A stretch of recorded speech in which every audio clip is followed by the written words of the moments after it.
Okay, we're live, but we're going to let it breathe just for a very brief moment while we bring on the meta folks. And then we're going to get things a cooking. Can't wait. Can't wait. And we are good. Welcome in, everybody. It is the Mile High Huddle podcast. I'm your host, Chad Jensen. With me, my fellow football priest. You know him, you love him, Zack Kelberman. Zack, here we are now finally on Thursday, September 5th. The NFL regular season is about to kick off in real time. Many people will be listening to this tomorrow or Saturday, and it will be old news. But as we're broadcasting live, there's been a lightning delay. The Chiefs and the Ravens are kicking off the NFL season, and it feels like all is right with the universe.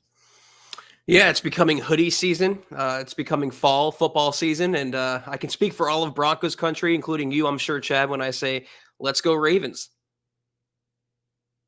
Oh, indeed. I think we're all Ravens fans tonight. And if not, like something's wrong. Something's wrong. But it's exciting because here we are sitting on a Thursday and we're just, let's see, tonight, Friday night, Saturday night, officially 3 more sleeps till we really get to see what the Sean Payton Bo Nix era is going to look like. And I don't know about you, Zack, but I'm feeling still quite good about it. Tonight, we'll go through some head-to-heads. We'll go through some keys. We'll go through some maybe some predictions. We got to save our ultimate score prediction for tomorrow's Mile High Huddle roundtable on the website. But Zack, before we start getting into the chat, into some of our topics, how are you feeling now with just 3 more sleeps before Broncos-Seahawks? I'm feeling anxious, and it's going to be a tough game. I don't want to give my prediction away for the roundtable. It's going to be a low-scoring game. It's going to come down probably to the fourth quarter. It could go either way.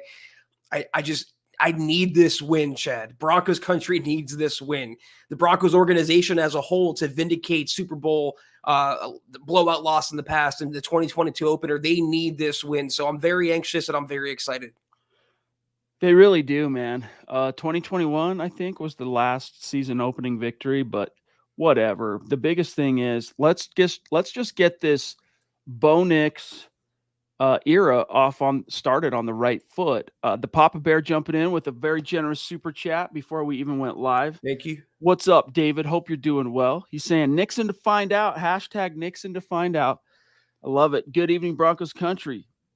Zack, he forgets your boy. He totally omits your boy here in his message there. But hey, you know what? Technically not, because I'm Broncos country.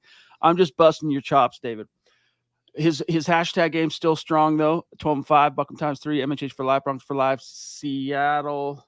Wait, SEAL Team Next. That one still screws me up because we're on Seattle week. So like my brain wants to read that Seattle. Excited. Yeah. Have a great show. I'll be there. Thanks, brother. Really appreciate you, big dog.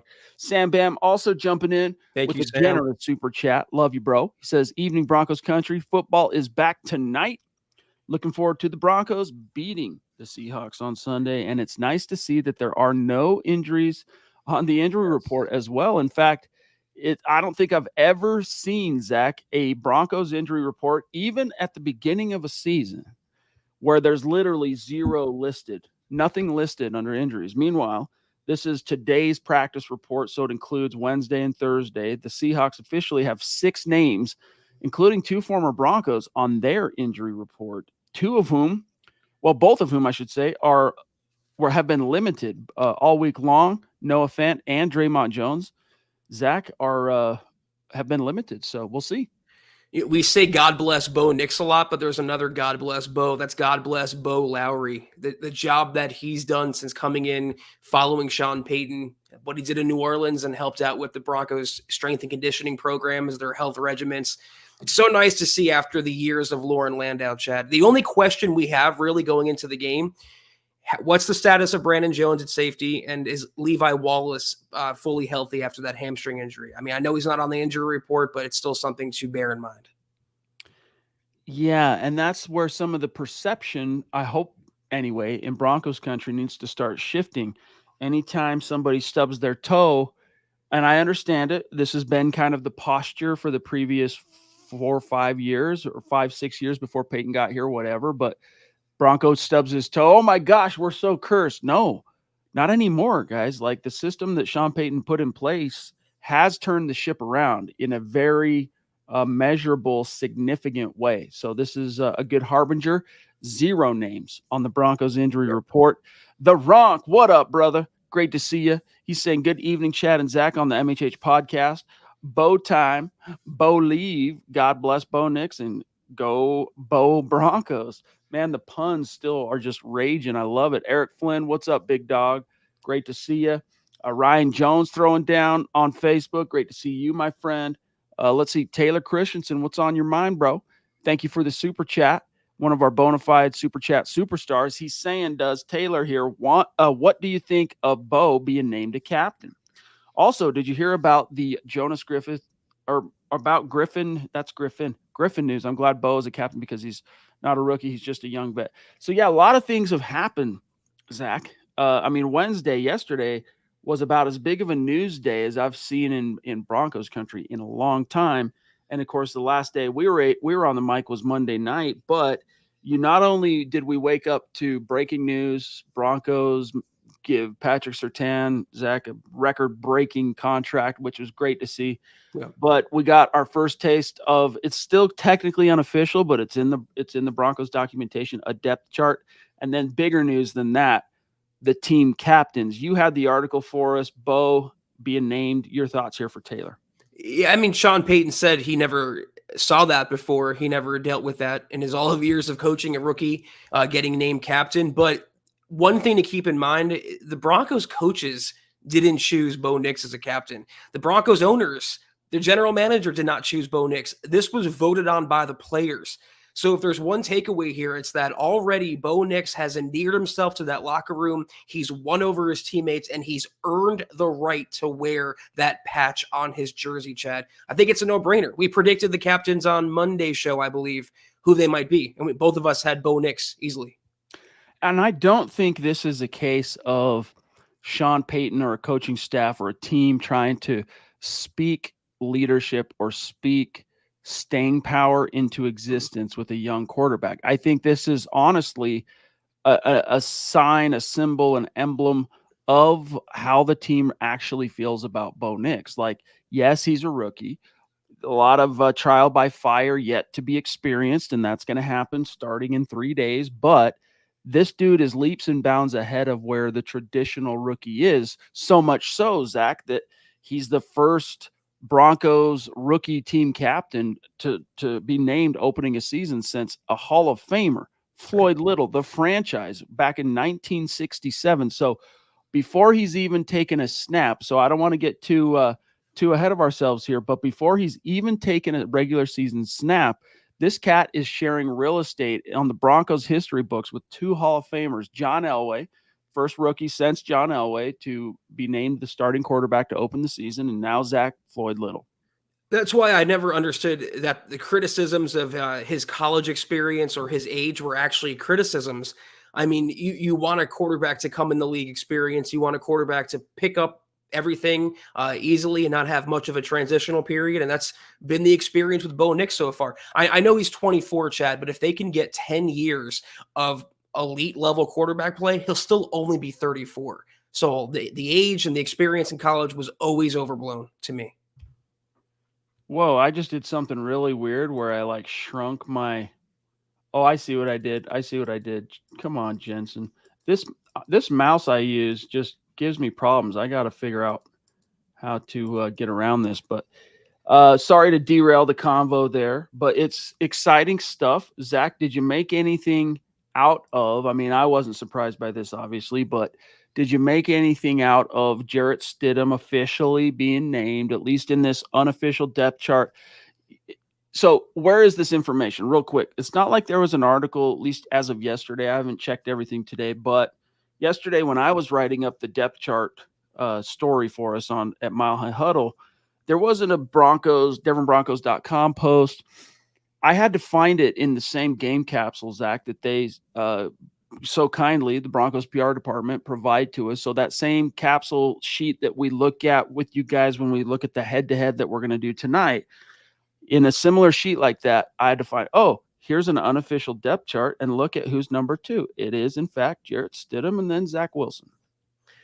I mean, first of all, you were right. You and I speculated on who could be the QB2. I went with Zach Wilson. You went with Jarrett Stidham. I mean, flip a coin. Sean Payton obviously preferred the little more of a steady hand, I think, behind Bo Nix, at least for now. Maybe Zach Wilson didn't do enough in the preseason chat to really clamp down that QB2 job, but all three made the 53, and all three look to stay there for the foreseeable future. Also, on the topic of quarterbacks, on the topic also piggybacking here, injuries and whatnot. I mean, it's already week 1, week 2, the meet and greet, Broncos Steelers. It'll be here before you know it. And Mr. Producer is updating us. Russell Wilson was limited in practice yet again, and he's seeing doctors, Zach, about his calf again. So what do you think is going to happen with Russ and his tenuous position as Pittsburgh's starting quarterback? Beats the hell out of me, Chad. I don't really know how Mike Tomlin thinks. I would assume that Russ will still be given every chance to start, assuming he's healthy. But they do have Fields waiting in the wings, and they could just this could be the turning point in terms of giving Fields more opportunity. He's younger, he's more athletic. He can do more at the quarterback position, but Russell Wilson's a better passer. I don't know. All I know is it's their problem, not our problem. Father Time is undefeated, Chad. And yes, a also like Bo Nix named voted a team captain was Russell Wilson. So he's at least ingratiated himself amongst his new teammates on some level, but they're going to have to learn it the hard way, Zach, because everybody in Denver was excited about this cat, including his teammates initially. The shtick wore off when the wins didn't correspond to the shtick. And we'll see how long that whole thing kind of works for him in Pittsburgh. But he's got to stay healthy. He's got to be healthy. So we'll see. George Fox, what's up, bro? He says, gentlemen, it's football season. Let's get it started. We need to win this first one to start it all going the right way or the Broncos way. Great pod, guys. Broncos for life, MHH for life. And yeah, guys, do us a solid, do us a kindness and hit the thumbs up. Like this video if you're on YouTube. Like this video if you're on Facebook. And while you're at it, guys, make sure you're following our podcast on X, on Twitter, at the MHH Pod. Follow Mile High Huddle, at Mile High Huddle. Easy to find, both verified accounts. You want to get yourself one of these dope hats or one of these dope hoodies that Zach was referencing earlier. 'Tis hoodie season coming right now, basically. Go to mhhmerch.com. Get your swag on. Hook it up. Instagram peeps, what's up? We are streaming to Instagram, so it's great to see you guys. Shout out Jared Cook. What's up, dude? At mile_high_huddle. Taking care of some matters of business. Hit that like button, guys. We need it. We need you.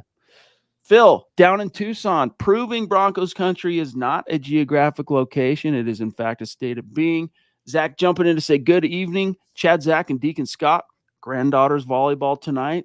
We'll catch the show later. Buckham MHH for life, Broncos for life. Hey, go granddaughter volleyball. That's dope, dude. And, I'm still, it's like Scott, I'm still in that window where I get to watch my kids, play high school sports and do all that. And it's fun. And then I've got a little one coming up. We're crazy enough, Zach, after our baby was 10, we're like, let's go ahead and do it one more time. And now we're like, mid 40s. My wife's not that old, but I'm mid 40s and, we've got a 3-year-old. But these are things, Zach, one day you'll learn.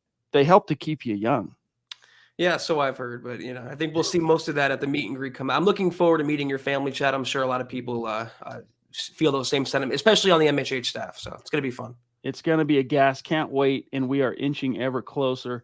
Let's see what else is on some people's mind. I mean, we got plenty to get to tonight.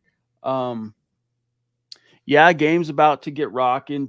Taylor Swift. I don't know. I don't really care about any of that stuff. But tell her good luck though, Phil. Okay, cool. Just checking it. All right, Zach, I'm going to reset and see what KB has to say here. What's up? Kenneth Booker in the house. I'm sure you'll be able to check him out tomorrow night with Eric on the Dove Valley Deep Divers, and he'll be there in the flesh next Sunday at the MHH Meet and Greet Tailgate. Kenneth Booker says, what up, fellas? I'm excited to see if Riley Moss get his first crack at it across from PS2. He's going to get targeted. I'm hoping he makes him pay. So the one thing that gives me confidence, one of the things I should say, Zach, that gives me confidence about Riley Moss is like what we saw, for example, in training camp before Levi Wallace started getting banged up, but was that he didn't have as much ball production. In other words, deflecting balls or picking passes off. But Riley Moss, he's sticky, he's on the hip. And if he allows a completion, it's smothered right away. Like he's on that. You're not getting, big gaps. You're not getting big windows of separation. And if, unfortunately, there is a completion, he's there to get it tackled. I'm actually working up a story about this for the website. You guys can read it after the podcast if you wish. Sean Payton, very combative once again when he was asked about cornerback 2 yesterday. Quote, is the question white corner? He was asked who's going to start opposite Patrick Surtain. Perfectly reasonable question. He goes, we haven't named any starters. We kind of have an idea as to where we're going. No announcements. You know how it is during a game week. I'm not going to talk about injuries. I'm not going to talk about lineups with respect. But when the first depth chart came out, Chad, it was Riley Moss that was listed as cornerback 2 opposite Patrick Surtain. Riley was asked about it today. And he said, I hope to get the opportunity because I want to make a play. Even he doesn't know who's starting, but the breadcrumbs have been laid by VJ in recent weeks.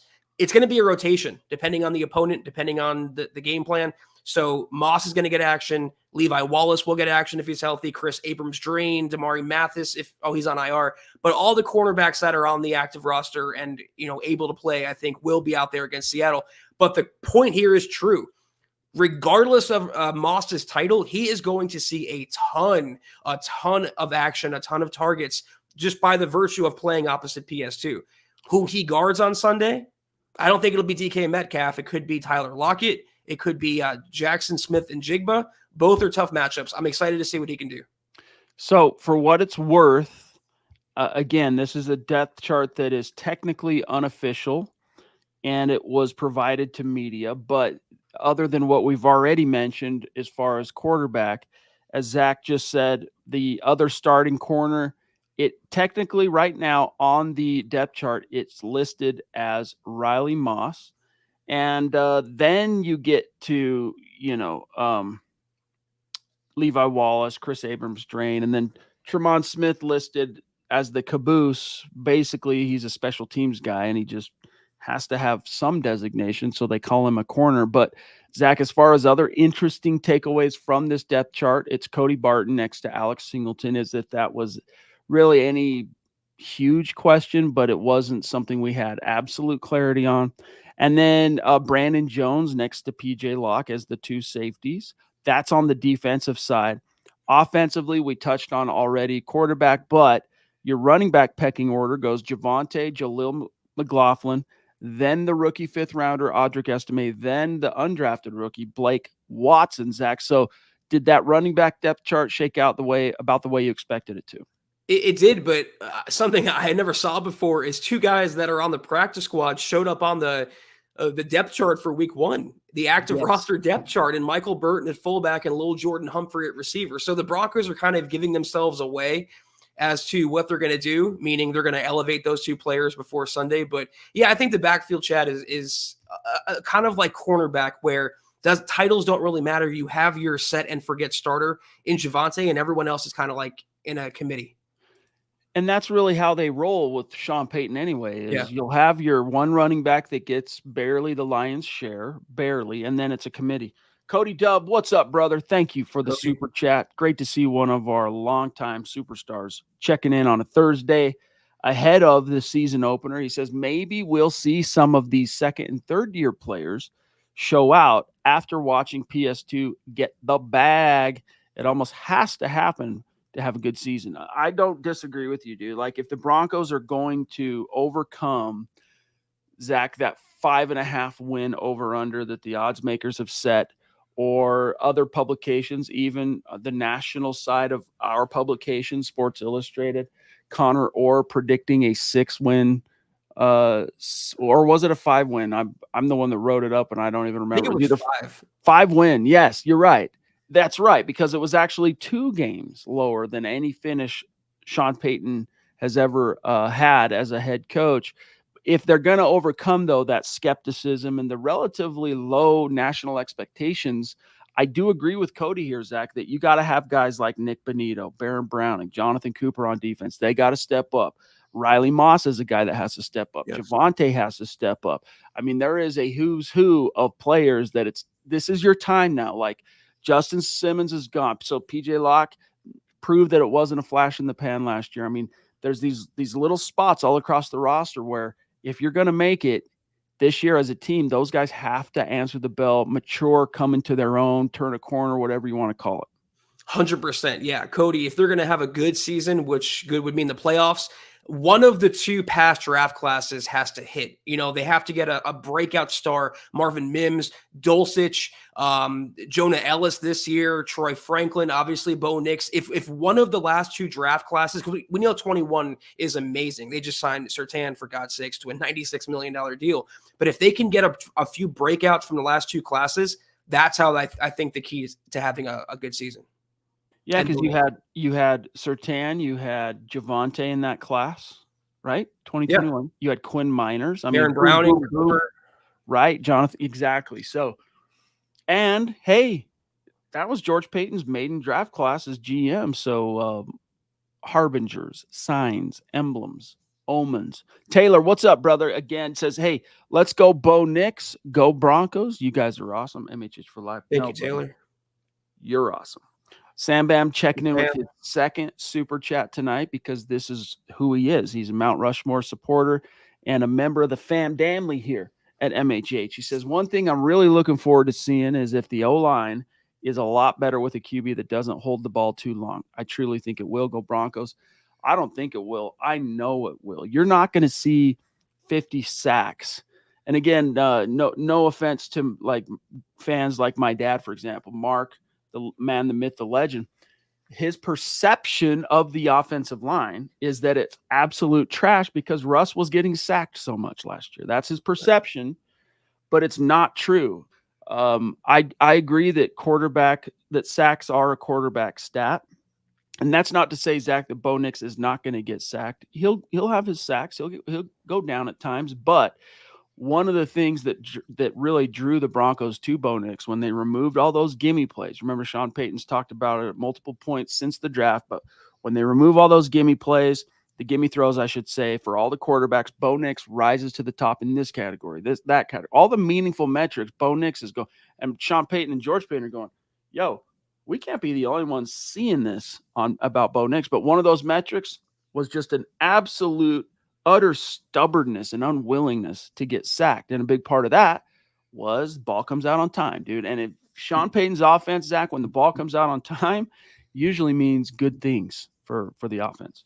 You know, in your dad's defense, though, the pass protection wasn't great the entirety of last season. There were warts. I mean, McGlinchey had his struggles. Powers took a little bit to acclimate. Garrett Bowles was Garrett Holds and Garrett Bowles at times. But my bigger concern was the running game and the lack of push they got up front, Chad. And that's the big deal to me when it comes to Bo Nix, because you want to take the pressure off him. You want to make his rookie season as easy and seamless as possible. You do that by having a dominant ground game. So I hope, knowing it starts up front, that the O-line can step up in the running department as well. Definitely. Howie frickin' Day in the frickin' house. What's up, bro? He says, evening, gentlemen. What receiver gets the first grab of the season and who makes an impact on defense first? Hashtag Buckham, Knicks for 6. Love it. Good question, Zach. Who's the first receiver to notch a reception on Sunday for the Broncos? I want to say tight end only because that was Knicks's first target against the Colts. I Dulcich or Troutman or Kroll or whoever. I could see an easy completion to Cortland Sutton on a slant. I could see something down the sideline, a shot to Marvin Mims. I'm going to go Troutman, of all people, will catch his first pass. I'm going to say Josh Reynolds, which another takeaway, by the way, from the unofficial depth chart. Josh Reynolds listed as the other starting receiver opposite Cortland, followed by Marvin Mims, then Lil Jordan Humphrey, which was the question mark because we're going, wait a minute. He's not even on the roster, but he's on the depth chart. It's very, let's just say, untraditional to see that. Yeah. But I think it's going to be Josh Reynolds. Now, who's the first to make an impact on defense? I guess we can define, Zach, what that means. Impact, a sack, a splash play, a takeaway. Who's that first player to do that? Just because I know Seattle's going to pass so much, the first thing that popped to mind was like a big PBU by PS2. I don't know if that counts. I don't, maybe not. I would say it does. Yeah. I mean, a big third down pass breakup. I mean, or I'll say a Zach Allen sack or a Baron Browning sack on Geno Smith. By the way, Scott's answer for the first reception goes to Javonte Williams. So, and it wouldn't shock me because, again, this is an offense that, despite it being a rookie, everybody's going to touch the ball. Everybody's going to get looks. It goes to wherever the play and the coverage and the reads say it goes. Not hut, oh crap, run, backyard. Now we're falling back into backyard, and who has the best backyard chops? Russ has some chops, but Father Time has robbed him of a lot of that stuff. So that would drive a coach like Sean Payton absolutely mad. Steve Dawson in the hizzy with the super chat. What's up, buddy? Thank you very much for the super chat. It means a lot to us. I hope you know that. Drop a question. We'll keep an eye out for it if there's anything specific you want us to touch on. Zach, last thing here on the depth chart, okay, and then I'm going to turn the page. So Luke Wattenberg officially listed as the starting center and Alex Forsyth as the backup. And then your next two, by the way, you know how we were like, how do you say Matt Pert? Because Neil Peart, the drummer, I just went off of the same spelling pronounced by the Hall of Fame drummer from Rush, Neil Peart. No, Peart. Peart is how the Broncos say to pronounce it. And still, I double-checked it, you guys. In the Broncos media guide, Alex Pal chess, like you're playing chess, ski, like let's go skiing. Alex Palczewski. So fight me on it. That's how you say his name, according to the Denver Broncos. Palczewski. I was getting, a little accustomed to Al Pal, Chad, but I'm still down for Al Pal. I'm just like, I saw that and I went, see, I'm not crazy. I told you that's the same thing I saw last year. Well, we'll memorize it at one point. Palczewski. So anyway, that's Matt Peart, which to me is just weird. Like, I guess it makes sense because if you're going to take a bite out of a pear, that's how it's spelled. You just add a T onto it. Peart. Kind of weird, but for me, my brain goes, no, Neil Peart, not Neil Peart. But whatevs. What do you guys think? Baltimore Ravens, says the Ronk here. Thank you for updating us. Going to get the ball first. Okay, Zach, since we're sitting here at 28 minutes, let's start our head-to-head. Now, one thing to keep in mind on the head-to-head here, gang, is it's not the best information because it's the first week. So all the information on it, as far as rankings, all that stuff that we're going to go through, it's based entirely on how the teams finished last year. Not only in any situation would that be not perfectly ideal or helpful, but when you have, for the Broncos anyway, a new quarterback, for the Seahawks, a new head coach, so much turnover, it even shuffles the meaning, minimizes, I would say, even further, the meaning of some of the stats that we're going to look at here. But, we're going to do it anyway. We're going to check it out. Let me just, Zach, I'm going to blow this up. So you tell me when it's good, okay? Tell me when it looks all right on the screen for like that. Is that good? Yeah, that's okay. Good. All right. So here you go. For those of you who are new to the family, when you see a statistic that's in green, that signifies a top 10 ranking. And if it's in red, it's a bottom 10. If it's black, it's middle of the pack, right? So the Broncos finished 8-9 last year. The Seahawks 9-8. Both teams missed the playoffs. Broncos, though, were top 10 in turnover margin because that phenomenal run they went on during the 5-game winning streak, while the Seahawks were +1. That tied them for basically in middle of the pack. They suck at holding on to the ball for what it's worth. Time of possession, the Seahawks were 30th. Broncos, middle of the pack at 18th.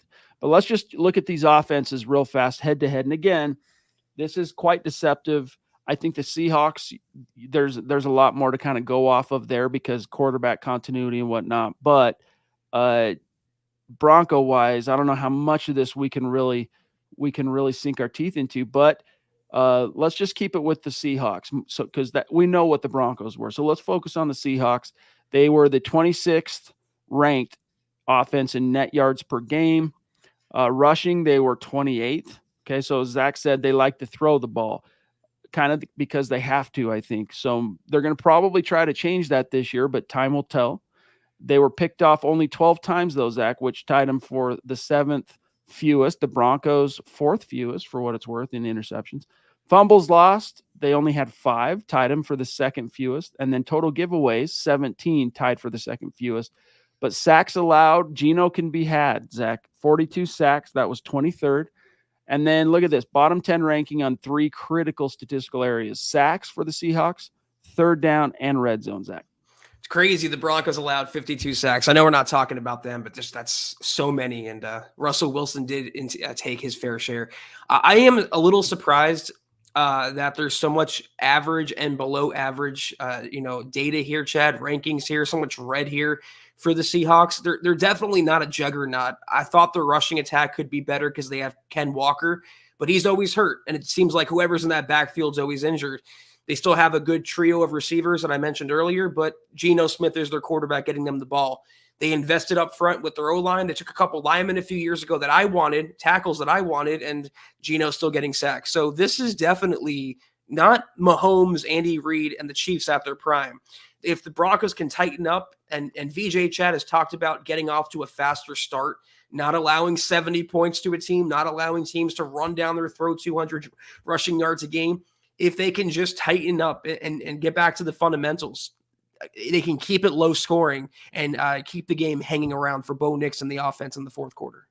All right, a quick segue to grab Cody here. Super chat. What's up, bro? Again, thank you. He says, I'm ready to see an actual Sean playbook with Wilson commanding the offense, basically being so limited. We've probably seen only 10% of it.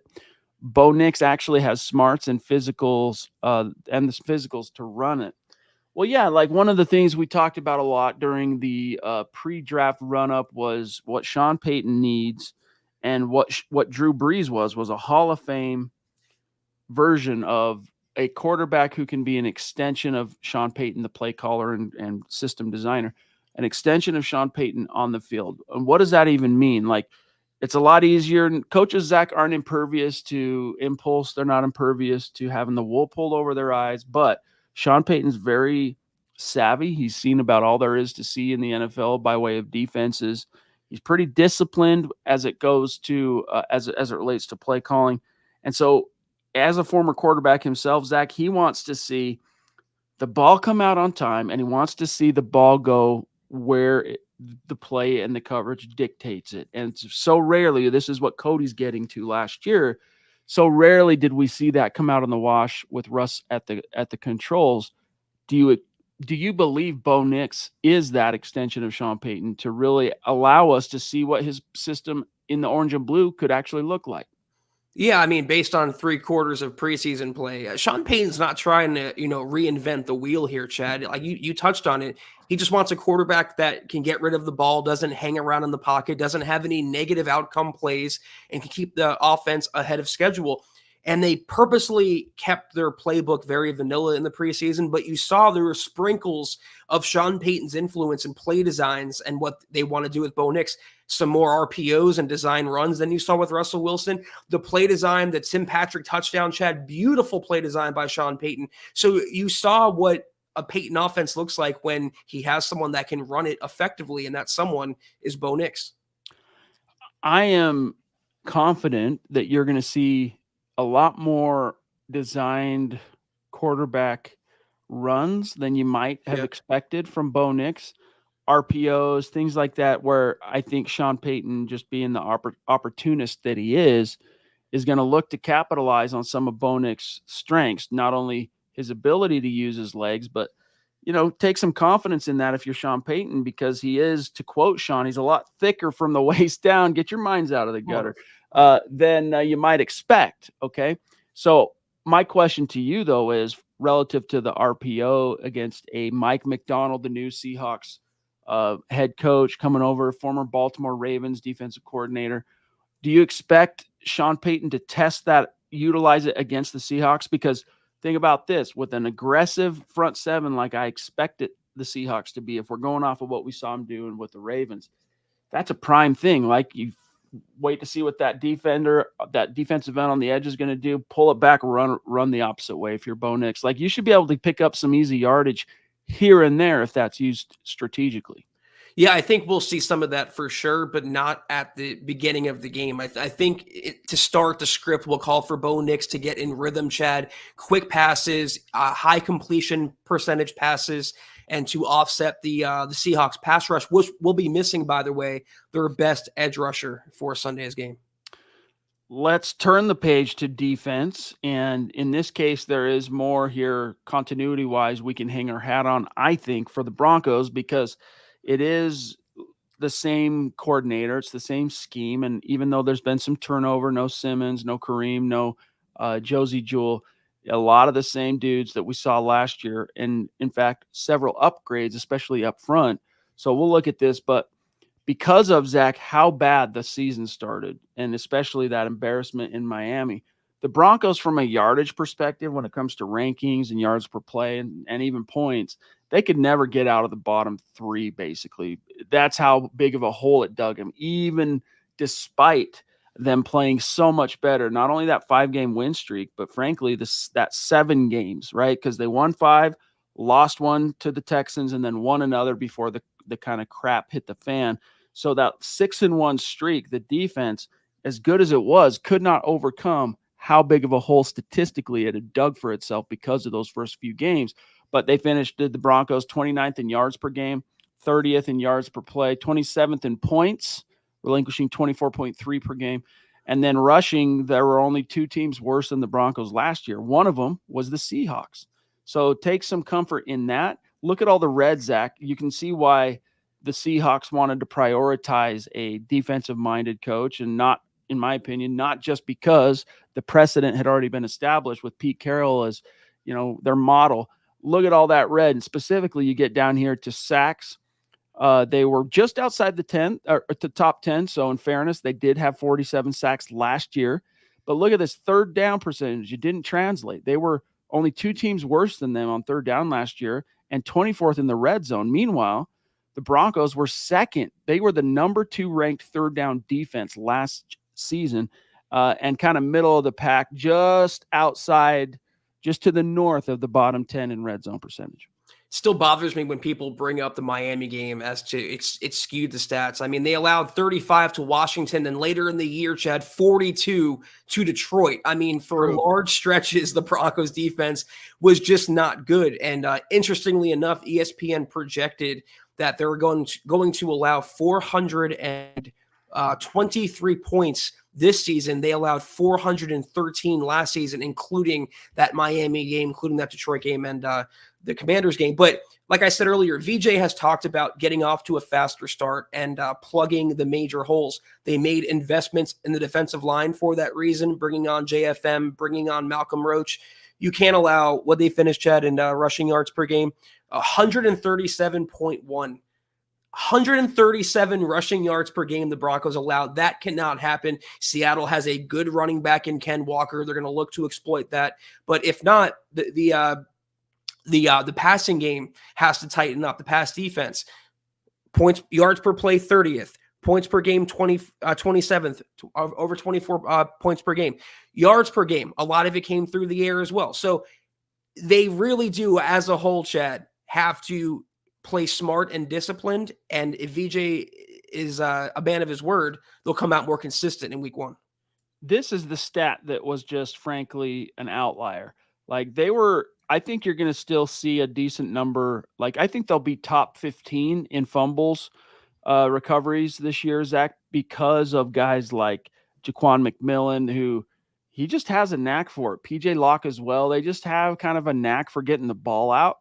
Not so much in terms of interceptions, although there is some of that there, but more about just that the violence and the football IQ of when they strike, right? When that hit is made, understanding angles, leverage, and just like pop the ball out. They're just, those two guys in particular are really good at it. And if Pat Surtain, newly paid, hey, record-breaking contract, hey, go out there and give us a Champ Bailey 2005 caliber performance. That to me would be the best possible outcome for Pat Surtain on the heels of that extension. I mean, Champ Bailey's 2005 season, there might not be a better individual cornerback season in all of NFL canon, and that's saying something.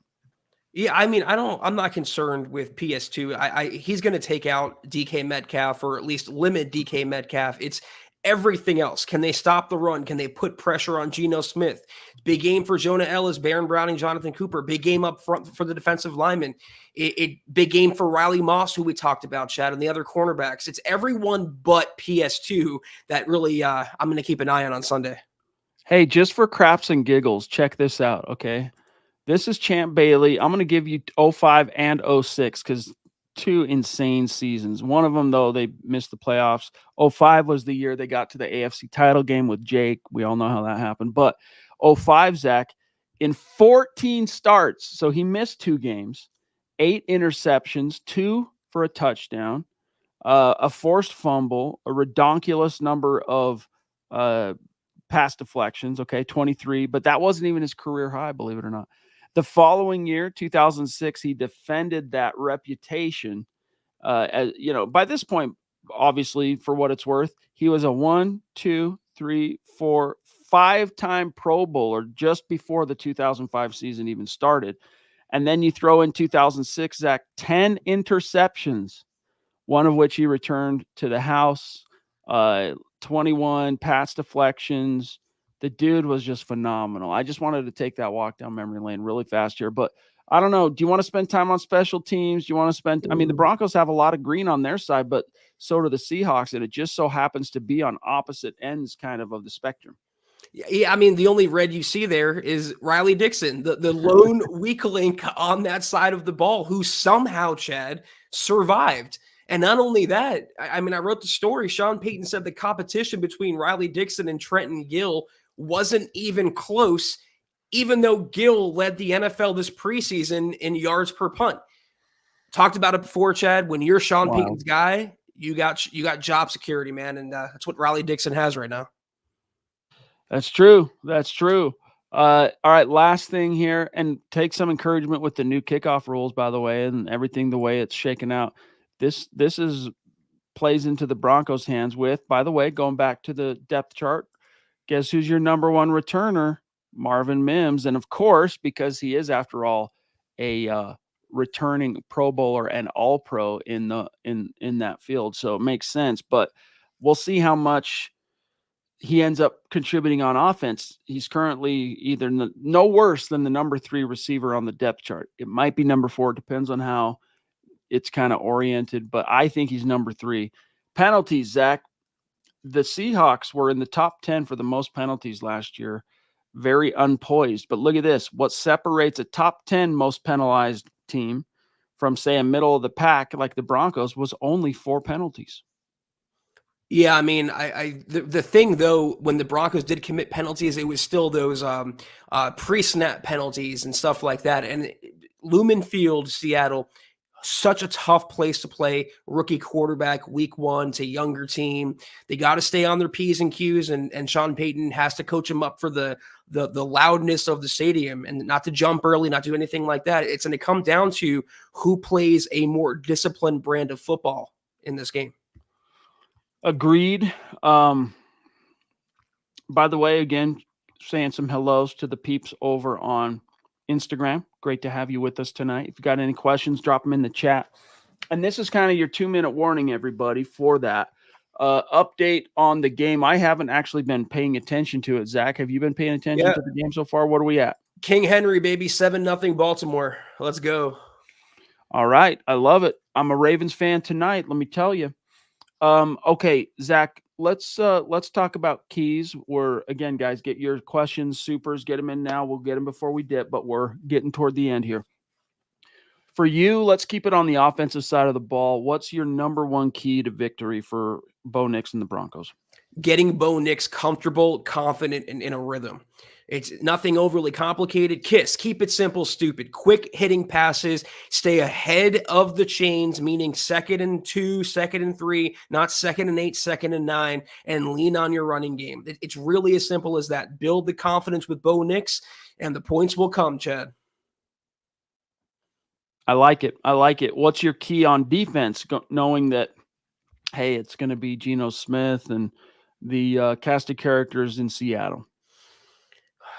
I would say get back to, like I talked about, getting back to the fundamentals. You can't arm tackle Ken Walker, for example, and allow him to break off 9 yards when you could have stopped him for 2 yards. It's things like that.